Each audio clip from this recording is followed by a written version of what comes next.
let's move on over to some Eagles talk before we wrap up this Wednesday show, man. Yes, Obviously, practicing and playing against the Indianapolis Colts this week. Shane Steichen back in town. Jonathan Taylor is seeking a trade. Indy grants him that permission. What's going to happen there? But that's not even the headlines. Some scraps in joint practice yesterday, man. What do you excuse me? What do you think? First report, what do you know it? Derek Barnett, shocker, gets into it with the quarterback of the Indianapolis Colts, Anthony Richardson, the rookie. And then Kelsey hunting someone down after a play and sticking it to him because apparently the play before, said player gave Kenny G a little how you doing after a play.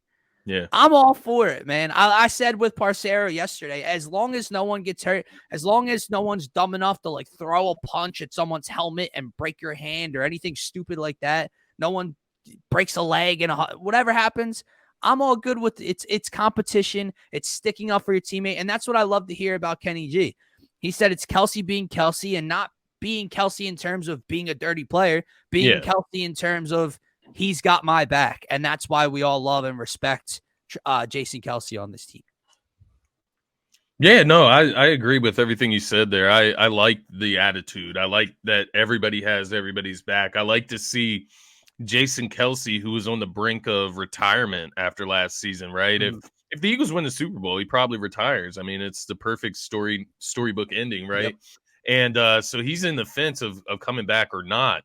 Comes out into this joint practice, shows he's full on back. He's got the intensity that you need to go out here and win. And not that I would ever question Jason Kelsey in that sense. Like, I'm not going to expect him to come out and but to see that energy in August. But yeah, it's the energy in August. It's the having your teammates back. It's the going at an opposing team at full to the fullest extent. And so to that point, I think it was, it's what had to happen, right? You have to send a message that you're not going to come in cheap shot my running back. And that would happen in the game. Maybe not as blatant or, start a brawl, but things like that do happen in the games where you got to have your teammates back. And he went about it in the most professional way that you can. He apologized for it. He said, if I could go back and harness in my emotions, I wouldn't do that again. And that's all you have to say. That's it right there. We already know Jason Kelsey. He's not Derek Barnett. He's not a low character guy or a questionable character guy. So we don't have to worry about that from him. Derek Barnett, it's interesting. They said I didn't even hear the full story about that one.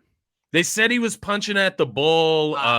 Some teammates took offense. Some Colts teammates of Anthony Richardson took offense to that. They come in. They start kind of a little scuffle there. Yeah, I probably would have taken offense to it too. Jalen Carter comes in and he has to be held back or something in that regard. So I think it was just emotions getting the best of everybody. Everybody just trying to protect their teammates because the Colts with Derek Barnett, they're doing the same thing Jason Kelsey is doing at the end of the day. And the other thing with the Jason Kelsey, you mentioned it. The dude hit Kenny G after the whistle. Apparently, we don't know that for sure. We didn't see anything, but that apparently happened. So for Zaire Franklin to come out and that was the funniest part. Throw shade at Jason Kelsey.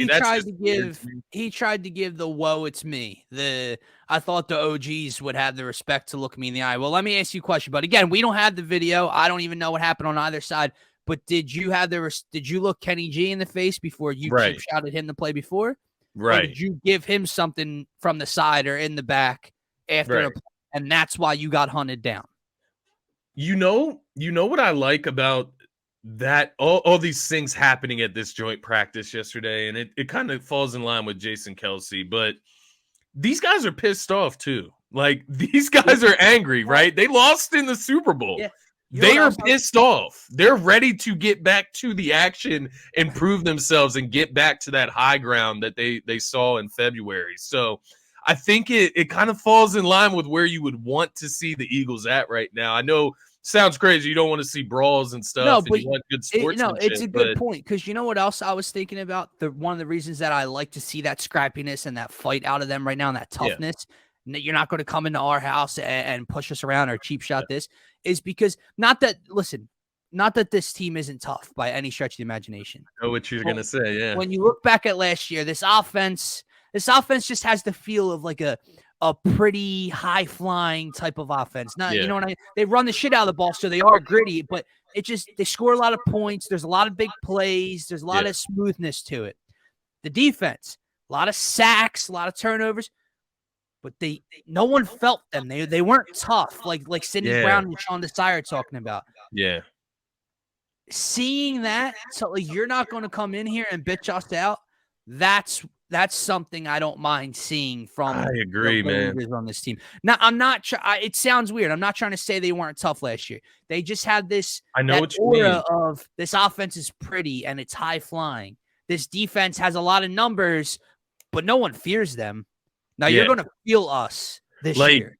Like I need some grinded out, handoffs to Rashad Penny running it up the gut. Like that's what we're talking about here. Like getting in the trenches and making the other team feel you. And to your point, the defensive side of the ball, I feel it's just way more apparent on what last year was. Because I look at James Bradbury, right? He's a quiet guy. He doesn't talk shit. Like Darius Slay's a goofy guy. He's not really.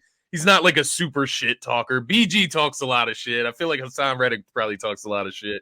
The defensive line's aggressive, right? But you just didn't ever see like one of those hits from a safety where he just knocks the ball carrier off his feet, right? And sends a message and then looks over to the stands.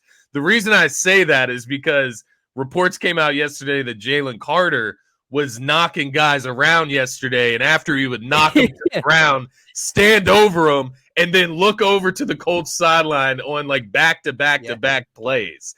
So that is the type of energy that I think you're referring to, that toughness that you're not gonna like going up against us today. No, you're gonna feel us, and that's my point, right, man? I talked about this again with Parcero yesterday. I've spoken about it with you on multiple occasions.